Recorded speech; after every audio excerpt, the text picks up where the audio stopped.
Hi, hello everyone. Jai Shri Krishna. This is Sri Krishna Bhajani, and yes, welcome back to my channel. So, students, आज की जो रात है, specially for CA final students जिनका कल से exams है, यही रात अंतिम, यही रात भारी, ऐसा ही आप लोगों को लग रहा होगा कि इतने मंथ्स की प्रिपरेशंस हमने जो की है, अब कल जाके हमको हमारी प्रिपरेशन जो हमने की है, अब 100% जाके पेपर में प्रेजेंट करना है एंड अच्छे से पेपर देकर आना है ना। सो सीए इंटर स्टूडेंट्स 4 सितंबर से आप लोगों की एग्जाम्स है। काफ़ी सारे स्टूडेंट्स से मेरी बात हुई, जो सेशंस मैं लेती हूँ उसमें स्टूडेंट्स ने बताया कि मैम पता नहीं, डर लग रहा है, इतने सारे सब्जेक्ट्स है, क्या हम एग्जाम में प्रॉपर परफॉर्म कर पाएंगे, याद आएगा, भूल तो नहीं जाएंगे, काफ़ी सारी चीज़ें चल रही होगी and it is really very normal. But अगर आप लोगों ने एक्सेसिव नेगेटिविटी और अननेसेसरी ओवरथिंक करना स्टार्ट कर दिया, तो जितना आपने प्रिपरेशन किया भी है, आप उसको ठीक से एग्जाम में परफॉर्म नहीं कर पाएंगे। सो अब जितना भी टाइम बचा है, ठीक है, आपको क्या करना है, आपके नोट्स जिससे भी आप रिवाइज करते हो, कीप रिवाइजिंग, ठीक है, और कुछ नहीं करना है और दिमाग को थोड़ा शांत रखना है। अरे इतने दिन से आप पढ़ रहे हो, क्लासेस की है, क्वेश्चन सॉल्व किए हैं, टेस्ट दिए हैं, सारी मेहनत की है, तो क्यों नहीं याद आएगा आपको एग्जाम्स में? बिल्कुल याद आएगा, ठीक है। तो सबसे पहले ऐसा फील मत करना कि मैं सब भूल जाऊंगा, नहीं भूलोगे। मैं भी पास होकर ही आई हूँ, मुझे भी ऐसा लगता था कि पता नहीं याद आएगा नहीं आएगा। आप जब बैठोगे एग्जाम देने, कूल माइंड से पेपर रीड करोगे, आपको क्लिक होगा, अरे हाँ ये प्रोविजन मैंने पढ़ा है, इसका ऐसा सॉल्व होगा, इस तरीके से सॉल्व होने वाला है, तो वो सारी चीजें आप अच्छे से प्रेजेंट कर पाओगे। चिंता करने की उसके लिए बात नहीं है, ठीक है। अच्छा हाँ, ऐसे कुछ टॉपिक्स होते हैं कि जो आपने रिवाइज नहीं किए हैं या फिर छूट गया या फिर वो टॉपिक आपने पढ़ा नहीं है, तो आपको उसका भी ऐसे रहता है कि अगर यार वो एग्जाम में आ गया तो ये टॉपिक तो मैंने पढ़ा ही नहीं है। अभी टाइम है क्या वो पढ़ने का आपके पास? टाइम तो नहीं है, ठीक है। सो डोंट वरी, 100 नंबर का वो एक क्वेश्चन नहीं आ जाने वाला है ना। आपके पास 6 क्वेश्चंस रहेंगे, उसमें भी सब क्वेश्चंस रहेंगे, आपके पास एमसीक्यूज रहने वाले हैं। तो आप फोकस करना जो क्वेश्चंस आपको आते हैं वो सॉल्व करने में। जो टॉपिक नहीं पढ़ा है उसको लेकर दिमाग में मत जाना कि अरे यही आ गया, यही आ गया, यही गया, ऐसे नहीं करना है, ठीक है।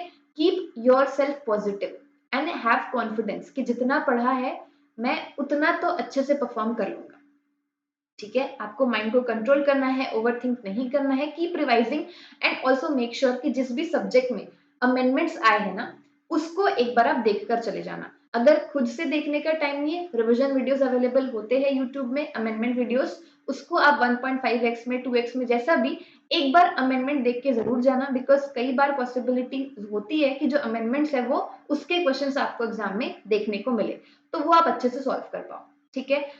स्मार्टली प्ले करना है, बिकॉज इतने मंथ्स की जो प्रिपरेशन आपने की है ना सर, वो आपको उस 3 आवर्स में प्रेजेंट करनी है और वही डिसाइड करेगा कि आप पास हो कि आप फेल हो, ठीक है।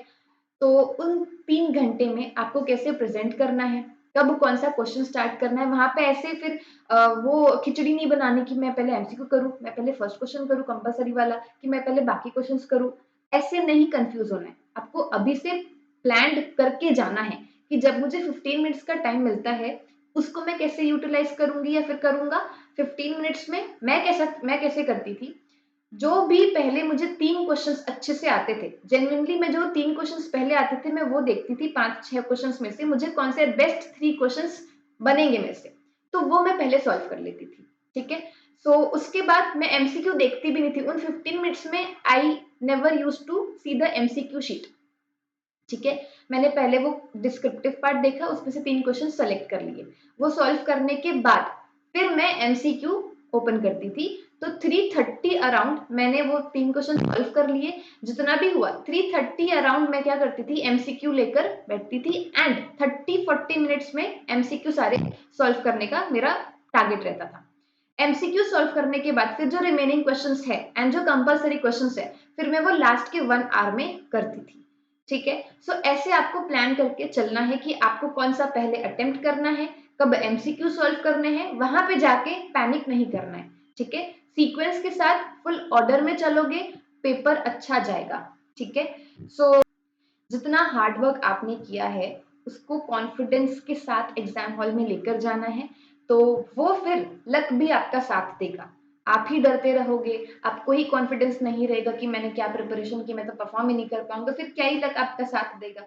ठीक है, so hard work plus confidence plus luck will result you to this successful. ठीक है, सो अच्छा, मेक श्योर कि एग्जाम हॉल में जाने के पहले कुछ ऐसी टॉपिक्स मत डिस्कस कर लेना फ्रेंड्स के साथ, उसको आएगा आपको नहीं आएगा, आपका कॉन्फिडेंस लूज हो जाएगा, तो कुछ भी ऐसी हरकत मत करना जिससे आपका कॉन्फिडेंस लूज हो।